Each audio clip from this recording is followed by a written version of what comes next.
ચાલો વિદ્યાર્થી મિત્રો,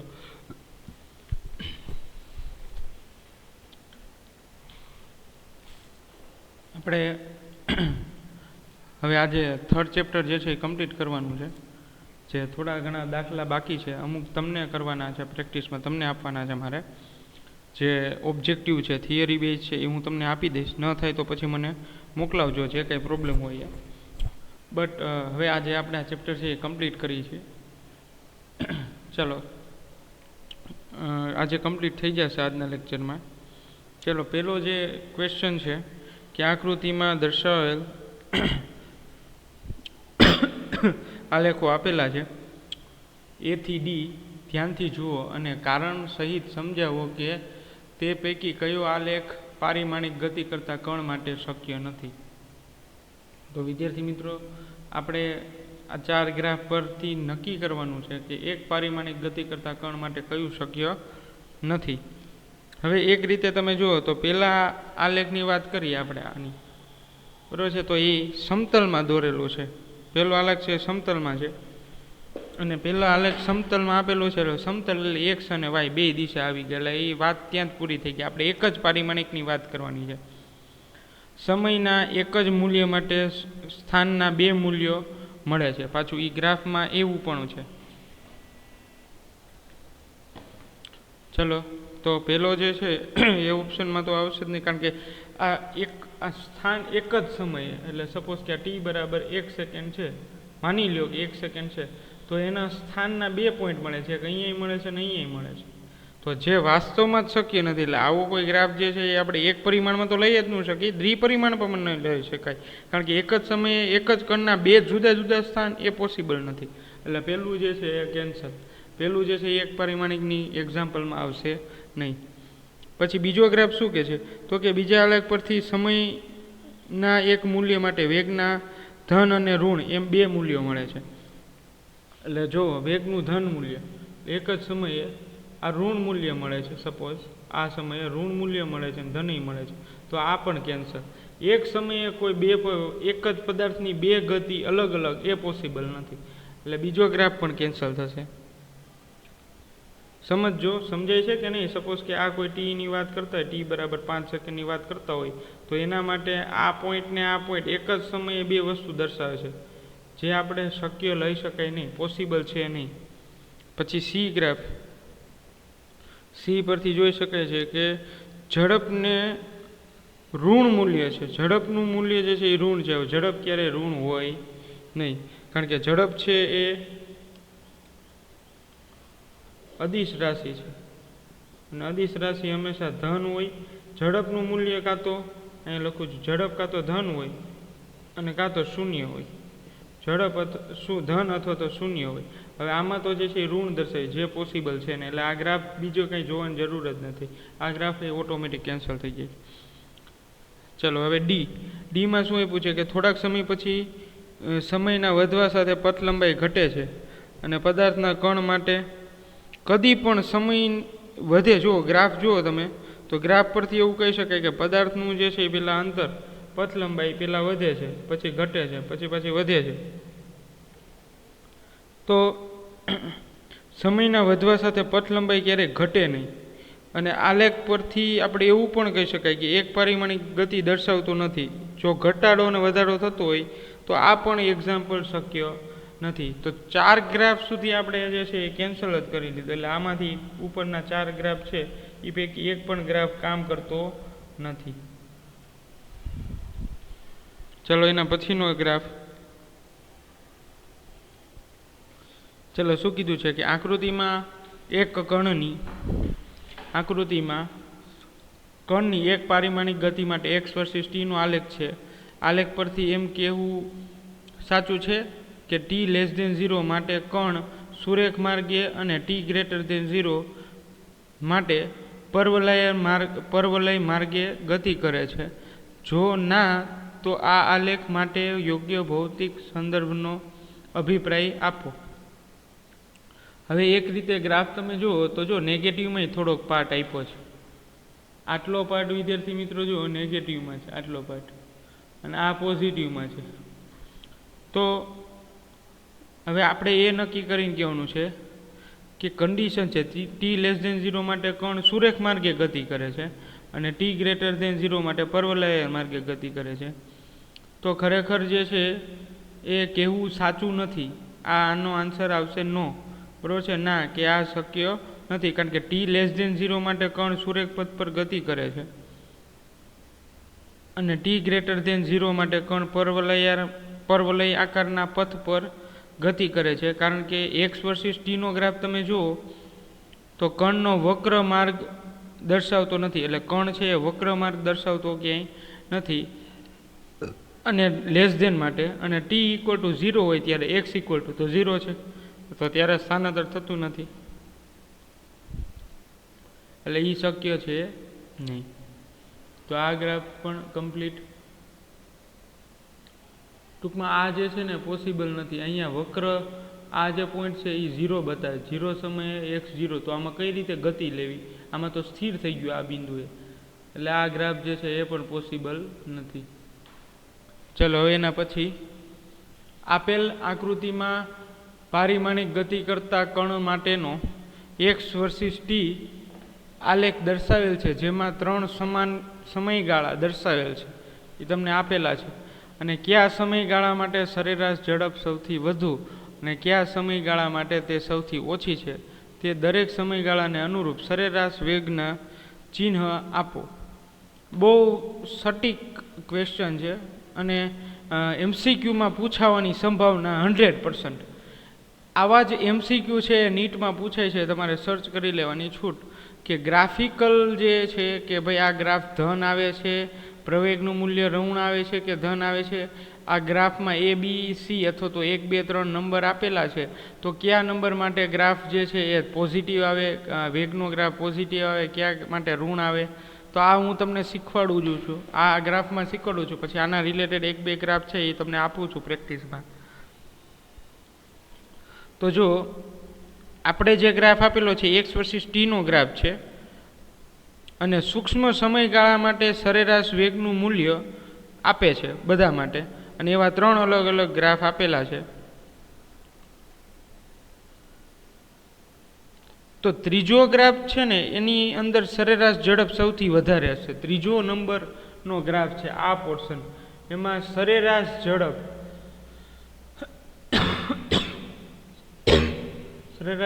સૌથી વધારે.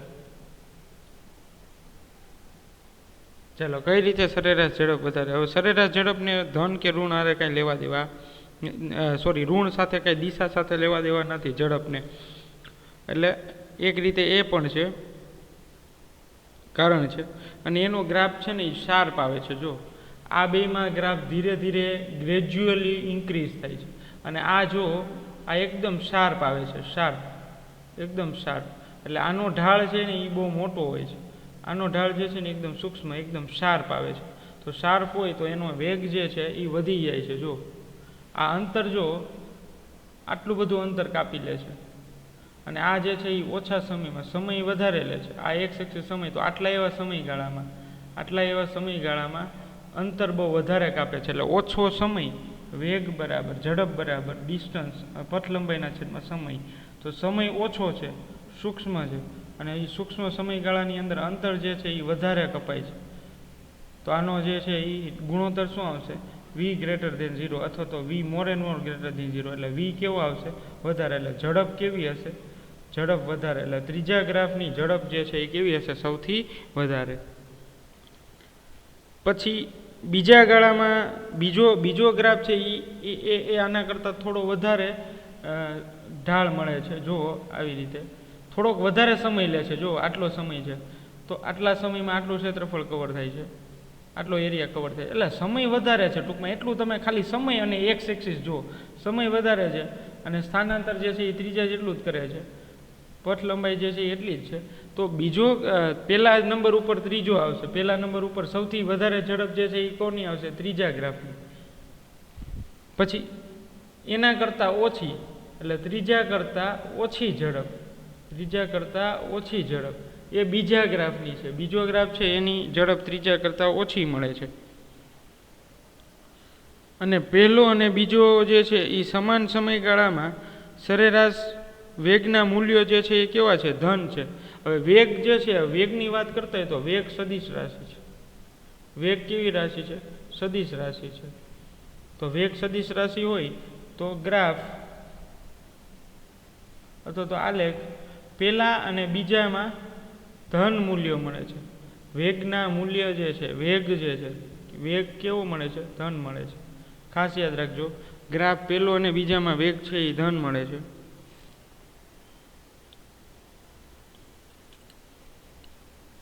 ચાલો રેડી. અને ત્રીજા ગ્રાફની વાત કરી, એટલે ગ્રાફ નંબર 3, તો એમાં વેગનું મૂલ્ય જે છે એ કેવું મળે છે? ઋણ મળે છે. દિશા પર આધારિત છે, એટલે વેગનું મૂલ્ય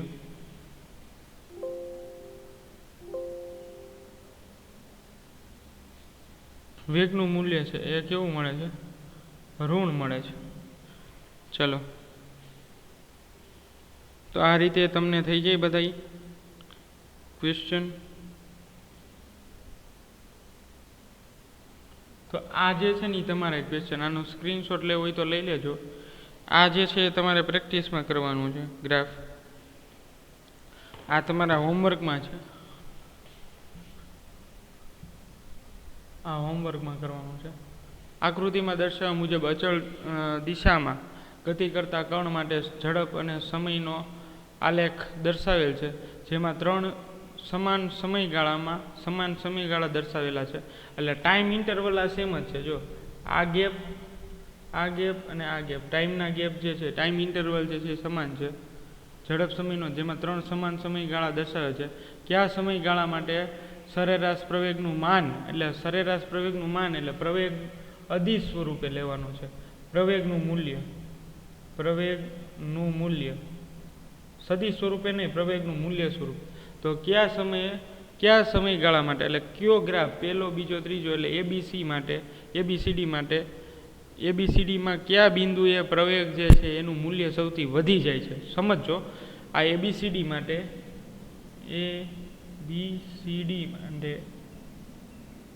પ્રવેગ વધારે છે. કેના માટે પ્રવેગ વધારે છે એ ફાઇન કરવાનું છે. પછી બીજું શું પૂછ્યું છે? કયા સમયગાળા માટે સરેરાશ ઝડપ સૌથી વધારે હશે?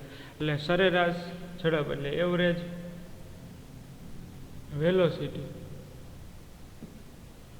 વેલોસિટી સૌથી વધારે ક્યારે હશે? એટલે કયા સમયગાળા માટે સરેરાશ ઝડપ સૌથી વધારે છે? પછી ત્રીજો પોઈન્ટ છે, પદાર્થની અચળ ગતિની દિશાને ધન દિશા તરીકે પસંદ કરી ત્રણેય સમયગાળાને અનુરૂપ વી અને એના ચિહ્નો. એટલે હવે આ કમ્પ્લીટ થઈ જાય. આ બધી મૂલ્યની વાત હતી. હવે આપણે એ નક્કી કરવાનું છે કે વેગ અને પ્રવેગની દિશા, હમણાં જ મેં તમને શીખવાડ્યું કે ધન છે કે ઋણ. તો દિશા પરથી નક્કી કરવાનું છે કે ધન કે ઋણ મૂલ્યો જે છે એ ધન મળશે કે ઋણ. એટલે પ્રવેગમાં ઘટાડો થાય છે કે વધારો થાય છે. તો એના ઉપરથી કહી શકાય કે જો પ્રવેગમાં રિટાર્ડેશન, એટલે પેલા પ્રવેગ જે છે એ વધારે હોય ને પછી પ્રવેગ ઘટતો જાય તો એને રિટાર્ડેશન, પ્રતિપ્રવેગ આપણે કીધું છે. તો એ પણ નક્કી તમારે કરવાનું છે. એટલે આ પણ ત્રીજો ક્વેશ્ચન. તો આ 3 ક્વેશ્ચન જે છે તમારે થઈ જવા જોઈએ. ચલો, વચ્ચે એક પોઈન્ટ બાકી રહી ગયો છે, આ હું તમને કરાવી દઉં છું. ઉદાહરણ સહિત બંને તફાવત સ્પષ્ટ કરો. કે પહેલો તફાવત તમને શું આપ્યો છે? કોઈ એક સમયગાળામાં સ્થાનાંતરનું માન અને કોઈ કણ દ્વારા આટલા જ સમયગાળામાં કાપેલ કુલ પથ લંબાઈ. બરાબર છે? એટલે આપણે તફાવત આપવાનું છે. પછી બીજું, કોઈ એક સમયગાળા માટે સરેરાશ વેગનું માન, એટલા જ સમય માટે સરેરાશ ઝડપ માટે કણની સરેરાશ ઝડપને કુલ પથ લંબાઈ અને સમયગાળાના ગુણોત્તર વડે વ્યાખ્યાયિત કરવામાં આવે છે. તો પહેલું અને બીજું બંને માટે દર્શાવો કે બીજી રાશિ પ્રથમ રાશિ કરતાં મોટી કે તેના જેટલી જ છે અને સમાનતાના ચિહ્નો સાચું છે કે ખોટું. હવે વિદ્યાર્થી મિત્રો, આની આપણે ઘણીવાર ચર્ચા કરી દીધી છે, તો આનો આન્સર પણ તમારે હોમવર્કમાં આપવાનો છે. ટૂંકમાં આનો ક્વેશ્ચન એવો છે કે પથ લંબાઈ અને સ્થાનાંતર, ટૂંકમાં તમારે આટલું નક્કી કરવાનું છે, પથ લંબાઈ અને સ્થાનાંતર એ ધન મળશે કે ઋણ મળશે, અને સરેરાશ વેગ અને સરેરાશ ઝડપ વચ્ચે શું સંબંધ છે? સરેરાશ વેગ અને સરેરાશ ઝડપ એ એટલા જ હોય, એક જ દિશામાં કાપેલા હોય તો પટ લંબાઈ અને સ્થાનાંતર સમાન હશે. આ બધી વસ્તુની ચર્ચા કરી દીધી છે. આ તો તમને આપી દઉં છું, કરાવી દઉં છું. બાકી આ તમારે જાતે જ કરવાનું છે. આ વસ્તુની આપણે ચર્ચા થઈ ગઈ છે જ્યારે જે તે સમયે થિયરી આવતી ત્યારે, કે ભાઈ કોઈ પેલા માટે વાત કરીએ કે ગતિમાન પદાર્થની આપણે વાત થઈ ગઈ છે. કોઈ ગતિમાન પદાર્થ હોય તો આપેલા સમાન સમયગાળામાં સ્થાનાંતરનું મૂલ્ય જે છે એ કેવું મળે છે, તો કે કણના પ્રારંભિક સ્થાન અને અંતિમ સ્થાન વચ્ચેનું લઘુત્તમ અંતર, એ પટ લંબાઈ થઈ ગઈ, સ્થાનાંતર થઈ ગયું. પટ લંબાઈ એટલે શું, તો કે ટોટલ ડિસ્ટન્સ જે પદાર્થે ટ્રાવેલ કરેલું હોય એમાં પછી દિશાની કાંઈ જરૂર પડતી નથી. ગમે એ દિશામાં, એટલે એને અંતર જ ગણવાનું, મૂલ્યમાં જ લેવાનું છે ખાલી. અને જ્યારે સ્થાનાંતર છે એ દિશા જ લેવાની. એ તમને કીધું છે કે સમાન દિશામાં કાપેલું અંતર હોય તો ધન લેવાનું, વિરુદ્ધ દિશામાં હોય તો ઋણ. ચલો, તો સરેરાશ વેગ છે, ટૂંકમાં આના ઉપરથી એવું કહી શકાય કે સરેરાશ વેગ છે ને એ હંમેશા સરેરાશ ઝડપ કરતાં ઓછો હોય. સરેરાશ વેગ છે, સરેરાશ ઝડપ કરતાં જે છે એ હંમેશા કેવો હોય, ઓછો, અથવા તો એના જેટલો, અથવા તો શૂન્ય, અથવા તો ઋણ, આ બધું હોઈ શકે. એટલે સરેરાશ વેગના મૂલ્યો જે છે એ કેવા હોય છે, ધન, ઋણ અને શૂન્ય, આ પણ હોઈ શકે છે. જ્યારે સરેરાશ ઝડપ છે એ શૂન્ય અથવા તો ધન, આ બે જ વસ્તુ હોય. કારણ કે પટ લંબાઈ જે છે એ પટ લંબાઈ શૂન્ય અથવા તો ધન, આ બે જ વસ્તુમાં મળે. પટ લંબાઈ ક્યારે ઋણ નથી મળતી. જ્યારે સ્થાનાંતરમાં આ ત્રણ વસ્તુ મળે, ધન, ઋણ અને શૂન્ય. તો આ રીતે તમે જાતે કરી લેજો, વધારે ડિટેલમાં લખજો. આ તો તમને ઓવરવ્યૂ આપ્યો કે આ રીતે આન્સર આવે, આના કીવર્ડ આપી દીધા. ચલો નેક્સ્ટ. ચલો, આ ગ્રાફ જે છે ને એ થોડોક એવી રીતે છે કે તમારે જાતે આના અવલોકન કરવાના છે કે ભાઈ તમને શું લાગે છે કે ભાઈ આ ગ્રાફમાં કોઈ પદાર્થની ગતિ કેવી છે, એના વિશે તમારે ચર્ચા કરવાની છે. એટલે આ તમારે જાતે જ કોઈ પદાર્થને લઈ લો ધ્યાનમાં, કે સપોઝ કે એક ફૂટબોલ છે, તો આ પોઈન્ટથી ચાલુ કરવાનું કે એ પહેલાં જે છે એ સ્થિર છે, સમય જે છે એ ચાલુ છે, સમય ચાલુ છે, એ દરમિયાન એનું કાંઈ સ્થાનાંતર જે છે એ સીધી દિશામાં, સુરેખ દિશામાં જાય છે, પછી જો વધે છે, પછી પાછું જે છે એ. તો આ રીતે તમારે આનું જે છે એ અવલોકન કરવાનું છે. આ એક બોલ છે, તો બોલનું જે છે એ અવલોકન કરવાનું છે. એ પોઈન્ટે શું પરિસ્થિતિ છે, સી પોઈન્ટે શું છે, બી પોઈન્ટે શું છે. ચલો, એટલે જમીન પર એક દડો છે એ ધારી લેવાનો છે, બોલ છે એ ધારી લેવાનો છે. તો એ સ્થિતિમાં શું છે, તો કે સ્થિર દર્શાવે, હમણાં જ આપણે વાત થઈ. પછી સીમાં જે છે એ કોઈ દિવાલ સાથે અથડાઈને પાછો ફરે છે. પછી પાછું બી પોઈન્ટ, ઈ પોઈન્ટ, એવા રીતે તમારે ચર્ચા કરવાની છે તમારી રીતે. થોડું તમને સેલ્ફ આપું છું, આવા કંઈ એમસીક્યુ ન પૂછાય. આ તો ખાલી આ ક્યાંય તમારે ન પૂછાય. આ ખાલી એક સમજવા માટે છે, પદાર્થની ગતિને સમજવા માટે આલેખમાં નિરૂપણ કરેલું છે. કોઈ પદાર્થની ગતિ હોય એ કયા પ્રકારની છે ને એને એક ગ્રાફ આલેખમાં નિરૂપણ કરીને આપેલી છે. તો બસ આ બી અને સી પણ તમે જાતે હોમવર્કમાં જે છે એ તમારે કરવાના છે. એટલે આ કાંઈ ક્વેશ્ચન પૂછાય નહીં, ક્યાંય પણ આના ક્વેશ્ચન જે છે એ તમારે આવશે નહીં. આ ગ્રાફ જે છે એ એકદમ વાહિયાત છે. આમાં જે છે એ કોઈ પદાર્થ વિશે ચર્ચા કાંઈ કોઈ કીધી જ નથી કે આ પદાર્થની ગતિ આવી છે. પણ આપણે આપણી રીતે જજમેન્ટ લેવાનું છે. આપણે આપણી રીતે ઇમેજિનેશન કરવાનું છે કે પદાર્થની સ્થિતિ જે છે એ શરૂઆતમાં કઈ હશે, પછી કઈ હશે, એને એક્સ્ટ્રા આવી રીતે. ચાલો નેક્સ્ટ. ચાલો, આ પણ તમારે કરવાનો છે. આપેલ આકૃતિમાં એક પારિમાણિક સરળ આવર્ત ગતિ માટે x વર્સિસ t નો આલેખ દર્શાવેલો છે. તો હવે આ પ્રકરણ નંબર 14માં અભ્યાસ કરવાનો છે.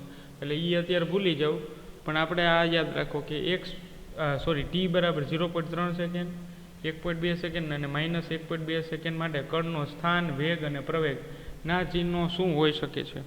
તો આ તમને કરાવી દઉં છું, હોમવર્કમાં નથી આપતો, કરાવી દઉં છું.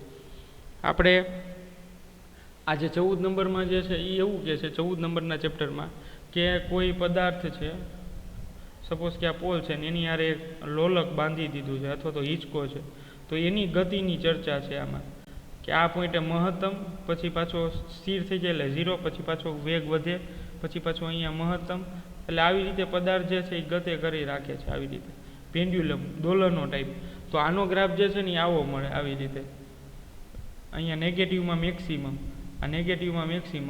પછી શું થાય છે કે પછી પોઝિટિવ તરફ જતો જાય છે, એટલે પછી આ તરફ નેગેટિવ ટુ પોઝિટિવ તરફ આવે, પછી અહીંયા પોઈન્ટ 0 પહોંચે છે, તો આ રહ્યું 0 પહોંચે છે, પછી પાછું વધે છે ગ્રાફ જો, પછી પાછું ધનમાં વધે છે, પછી પાછું ધનમાં ઘટતું જાય એન્ડ સો ઓન, આવી સાયકલ છે.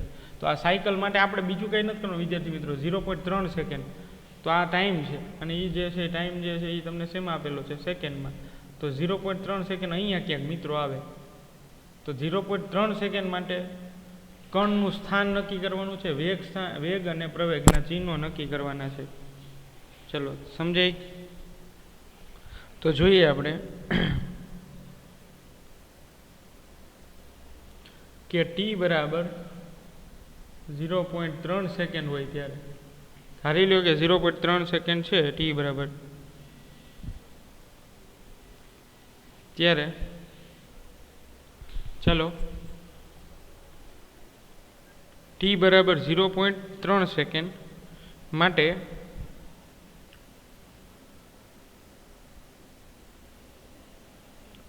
હવે એક આની ગતિ છે ને ઋણ દિશામાં, જો ઋણ દિશા જે છે એ દર્શાવે છે 0.3 સેકન્ડ માટે, એટલે વેગ જે છે એ આપણે કેવો લેવાનો છે? વેગ કેવો આવશે? ઋણ આવશે.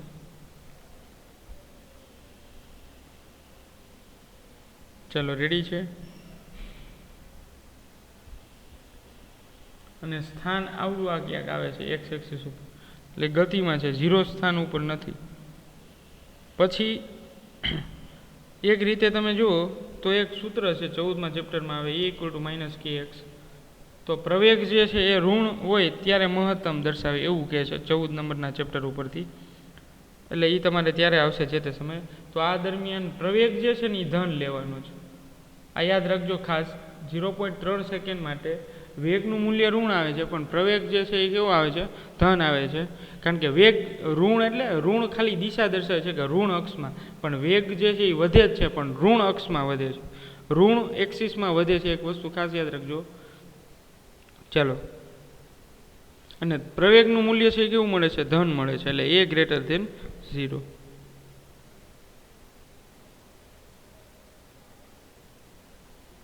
ટૂંકમાં આ જે છે ને એ ગ્રાફ છે ને એનો ઢાળ, ગ્રાફ છે એનો ઢાળ એ ઋણ મળે છે, એના કારણે વેગ છે એ ઋણ મળે છે. અને પ્રવેગનું આ સમીકરણ છે a બરાબર -kx 14મા ચેપ્ટર પરથી, એટલે પ્રવેગ ઋણ હોય તો એ મહત્તમ થશે, એટલે a > 0, એટલે વેગનું મૂલ્ય જે છે એ વધતું જાય છે. આ જ રીતે બીજામાં આ પહેલો પ્રશ્ન છે 0.3 માટે, પછી આપણે આપ્યું છે t = 1.2 સેકન્ડ. તો 1.2 સેકન્ડ માટેની આપણે ચર્ચા કરીએ તો સ્થાનનું મૂલ્ય છે એ સ્થાન ધન છે, સ્થાનનું મૂલ્ય કેવું મળે છે? ધન મળે છે 1.2 માટે. તો જો અહીંયા 1.2 સેકન્ડ આવે સમથિંગ, તો અહીંયા જો ધન મળે છે, આના માટે ઋણ હતું, સ્થાન જે છે એ ઋણ હતું, લખી દઉં સ્થાન ઋણ. ચલો અહીંયા સ્થાન છે એ ધન મળે છે. અને હવે એ ઉપરના ચરણમાં છે, ગ્રાફના ઢાળ પરથી ઉપરના ચરણ છે, એટલે આ ગ્રાફની વાત કરીએ તો આનો ઢાળ છે એ પોઝિટિવ આવશે. તો વેગ જે છે, તો વેગનું મૂલ્ય કેવું આવશે? ધન મળે. કેવું મળે વિદ્યાર્થી મિત્રો? ધન મળે છે. સમજાય છે વિદ્યાર્થી મિત્રો? અને પ્રવેગ જે છે ને એનું પ્રવેગનું સોલ્યુશન તમે કરો a = -kx, એનો તમે ક્વેશ્ચન સોલ્વ કરો તો a = -kx. તો પ્રવેગનું મૂલ્ય જે છે એ શું મળે? a < 0, એટલે 0 કરતાં ઓછું, એટલે પ્રવેગ કેવો મળશે? ઋણ મળશે. ચાલો થઈ જાય આ રીતે. તો એ -1.2 માટે તમારે લખવાનું છે, એટલે -t = -1.2 સેકન્ડ માટે એ તમારે HW હોમવર્કમાં કરવાનું છે. આ બેના મેં તમને આન્સર આપી દીધા.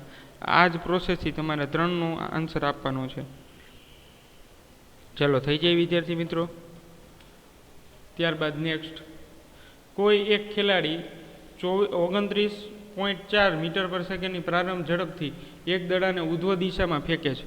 એટલે કોઈ એક વ્યક્તિ છે, આ ગ્રાઉન્ડ ફ્લોર છે, અહીંયા વ્યક્તિ છે, અને એ બોલને ઉપરની દિશામાં ફેંકે છે, અને એની વેલોસિટી આપી દીધી છે u = પ્રારંભિક વેગ જ થશે ને 29.4, આ વેગ તમને આપી દીધો છે, એટલા ઝડપથી ઉપર ફેંકે છે. તો આ દડાને ઉધ્વ દિશામાં ફેંકે છે, તો પેલું દડાની ઉધ્વ દિશાની ગતિ દરમિયાન પ્રવેગની દિશા કઈ હશે? હવે વિદ્યાર્થી મિત્રો, પ્રવેગની દિશા આપણે કઈ શું મળે એ આપણે પહેલાં નક્કી કરવાનું. એટલે એ ઓપ્શનની અંદર એવું શું છે? પ્રવેગની દિશા. તો પ્રવેગની દિશા કેવી મળે?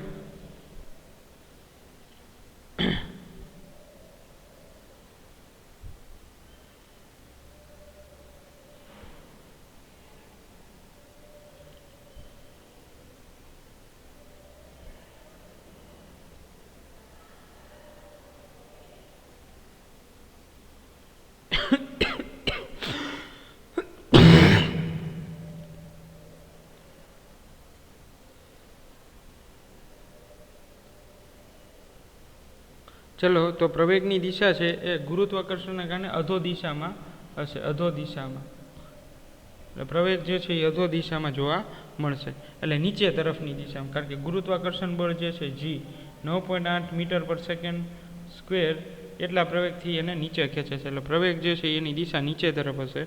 પછી બીજું, પહેલું કમ્પ્લીટ. હવે બીજું, તેની ગતિના મહત્તમ ઊંચાઈવાળા બિંદુએ વેગ અને પ્રવેગ કેટલા હશે? મહત્તમ ઊંચાઈ પહોંચી જાય વિદ્યાર્થી મિત્રો, તમને ખબર છે કે આ બોલ મહત્તમ ઊંચાઈ પહોંચી ગયો તો પ્રારંભિક વેગ 29.4 મીટર પર સેકન્ડ જેટલો છે. તો જેમ જેમ બોલ ઉપર જતો જાય એમ એનો વેગ છે એ ઘટતો જાય, અને આ પદાર્થે બોલ કેવો થઈ જશે? સ્થિર થઈ જશે. તો બીજાનો જવાબ શું આવશે? વેગ જે છે એ 0 થઈ જાય. અને જો વેગ 0 હોય તો વેગનો તફાવત, એકમ સમયગાળામાં વેગનો તફાવત, વેગમાં થતો ફેરફાર એ જ પ્રવેગ આપે છે. તો પ્રવેગનું મૂલ્ય પણ કેવું બનશે? 0. આ ખાસ યાદ રાખજો, વેગ અને પ્રવેગ જે છે એ મહત્તમ ઊંચાઈ કેવા બને છે? 0. સ્થિર થઈ જાય છે પદાર્થ, એટલે એ કેવું મળે? 0. ચલો સમજાય? એનું મૂલ્ય જે છે કેવું મળે? 0 મળે. આ વસ્તુ ખાસ યાદ રાખવાની છે, 0 મળશે.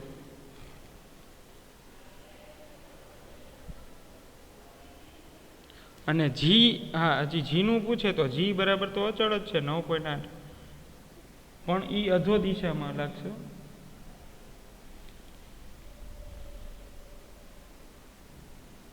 હા, 9.8 મીટર પર સેકન્ડ સ્ક્વેર ડાઉનવર્ડ, અધો દિશામાં.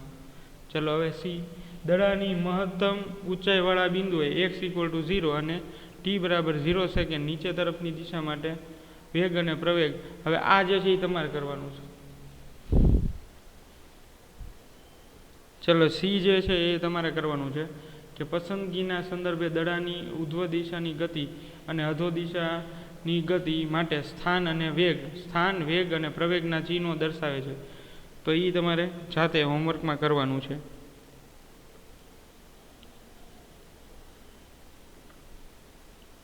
દડાની ઉધ્વ દિશા માટે સ્થાન, વેગ, પછી પ્રવેગ, આ 3 વસ્તુ, એટલે કુલ 6 વસ્તુ તમારે કરવાની છે કે સ્થાન, વેગ અને પ્રવેગ, આ 3 વસ્તુ લખવાની છે. >0, =0, કે જે છે એ સ્થાન કેવું ધન મળે, ઋણ મળે કે 0 મળે, આ 3 વસ્તુ. એ જે છે એના 2 કેસ લેવાના.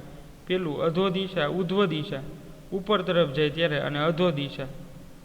ચલો આ તમારે હોમવર્કમાં કરવાનું છે, HW.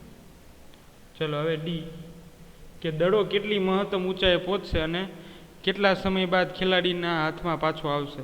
એટલે દડો જે છે એ મેક્સિમમ કેટલી હાઇટ સુધી પહોંચશે, એટલે આપણે આ ફાઇન્ડ કરવાનું છે એચ.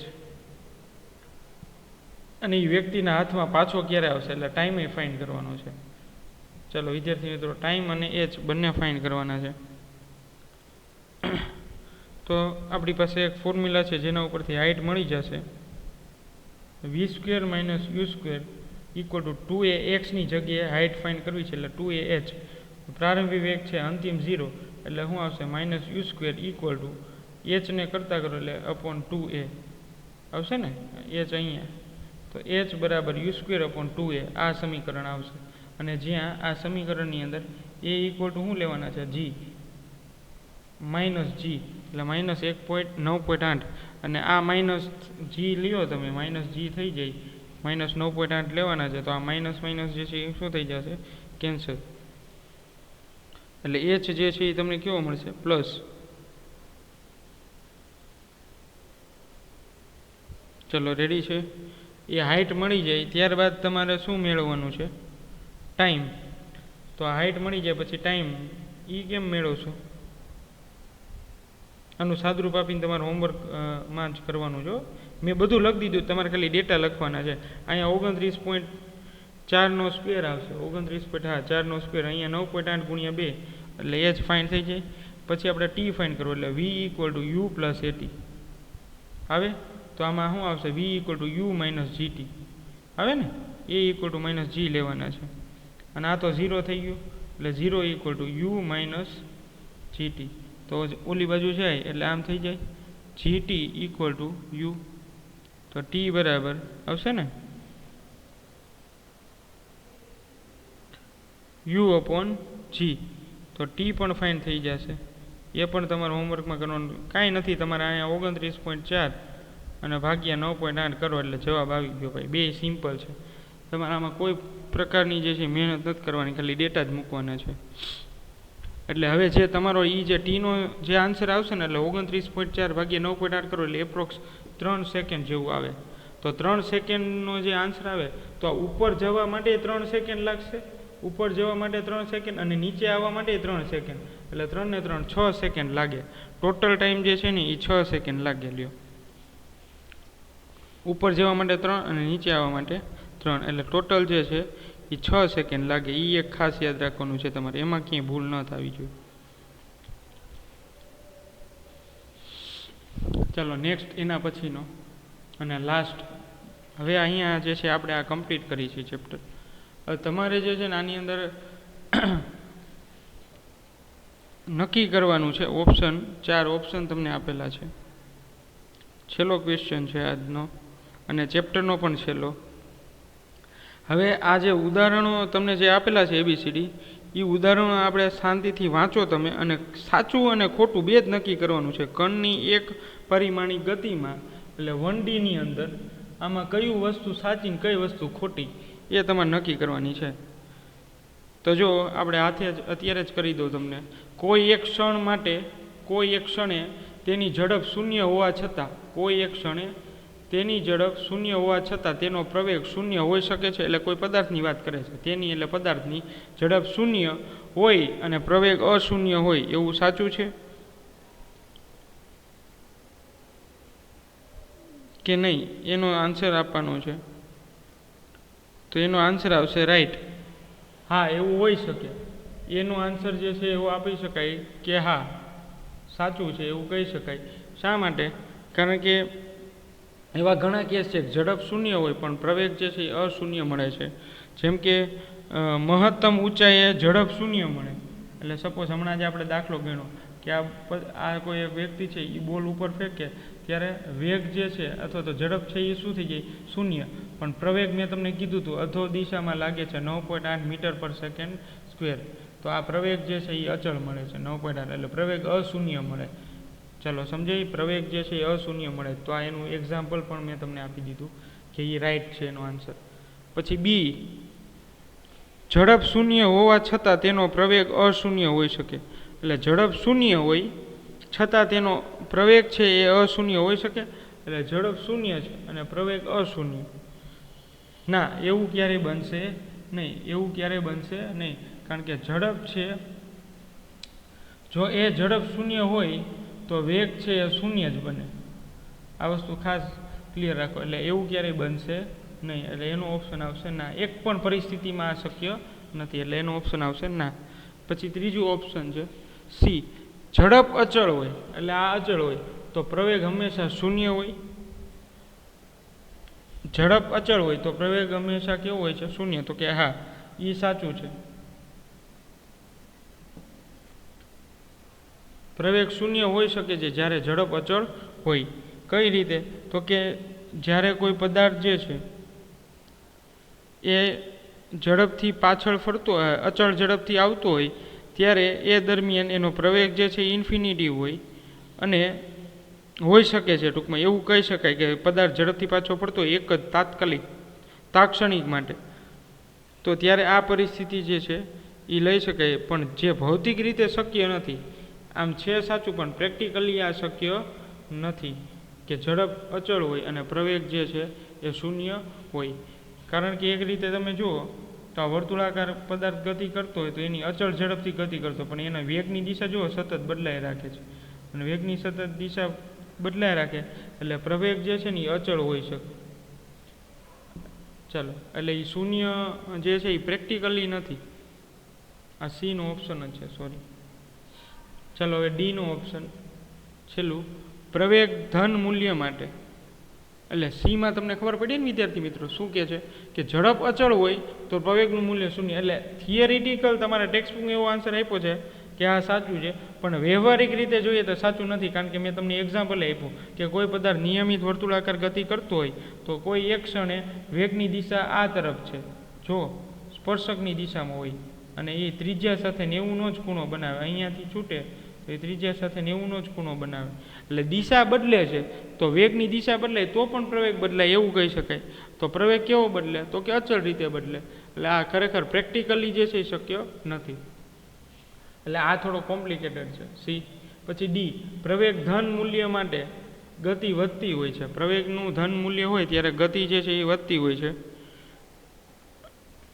પ્રવેગ ધન હોય એટલે ડી માટે a<0 હોય ત્યારે ગતિ વધતી હોય છે એવું તમને કીધું છે. એટલે ગતિ એટલે વેગ અથવા તો ઝડપ વધે. તો એવું છે નહીં, ખોટું છે. આનો જવાબ છે એ ખોટો છે. આવું સાચું છે નહીં, આ વિધાન સાચું નથી. કારણ કે ગુરુત્વા પ્રવેગના કારણે જે પદાર્થ ગતિ કરતો હોય, સપોઝ કે ઉપરથી કોઈ પદાર્થ નીચે પડે છે, આ બોલ છે એ ઉપરથી નીચે તરફ ફરે છે, એટલે a = -g એટલે -9.8 મીટર/સેકન્ડ² લઈ છે. એટલે આ ઋણ થઈ ગયો, પ્રવેગ છે એ ઋણ થઈ ગયું. તો તે દિશાને ધન લઈએ તો પણ ઉધ્વ દિશા તરફ પ્રક્ષિપ પદાર્થની ગતિ જે છે અથવા તો ઉપર તરફ ગતિ કરતો હોય પદાર્થ એ પ્રક્ષિપ ગતિ કહેવાય. તો એ ઝડપ છે એ ઘટતી જાય છે. જો ઝડપ અને પ્રવેગની દિશા જે છે એ એક જ હોય તો પણ ઝડપ વધે છે. એટલે પસંદ કરેલ આ જે આપણું દિશા છે, ધન દિશા જે છે એ ખરેખર વાસ્તવમાં શક્ય લઈ શકાય નહીં. એટલે પ્રવેગ, પાછું સમજાવું છું શું કે છે, પ્રવેગ ધન હોય તો એ મૂલ્ય માટે ગતિ વધતી હોય એવું પોસિબલ છે નહીં. એટલે આ જે ઓપ્શન છે એ ખોટો છે. છતાંય તમારા જે કારણો છે એ મને મોકલજો, તમે ક્યાં એંગલથી વિચારો છો.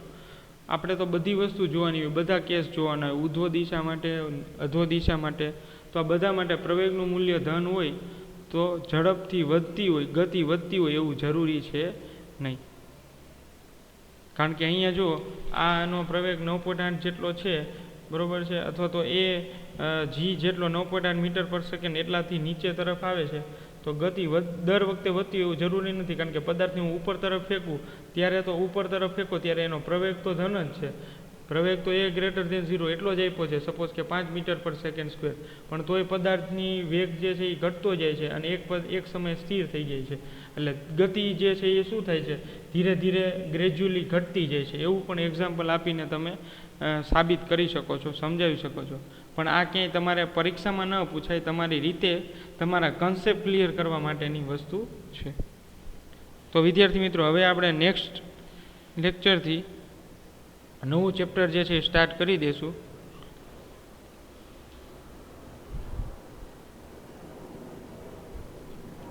ચોથું ચેપ્ટર અને પછીનું સમતલમાં ગતિ. અને બાકી જે કંઈ તમારા ડાઉટ હોય તો એ પછી મોકલજો.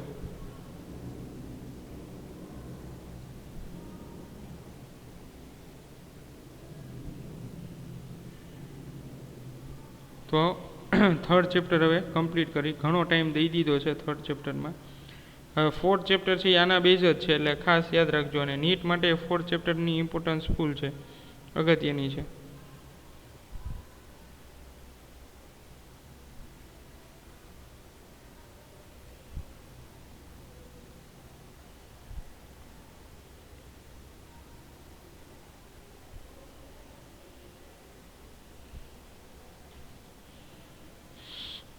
ચાલો, તો જે હોમવર્કમાં આપ્યા છે એટલા તમે હોમવર્કમાં કમ્પ્લીટ કરીને નેક્સ્ટ લેક્ચરથી આપણે સ્ટાર્ટ કરી દઈશું ફોર્થ ચેપ્ટર.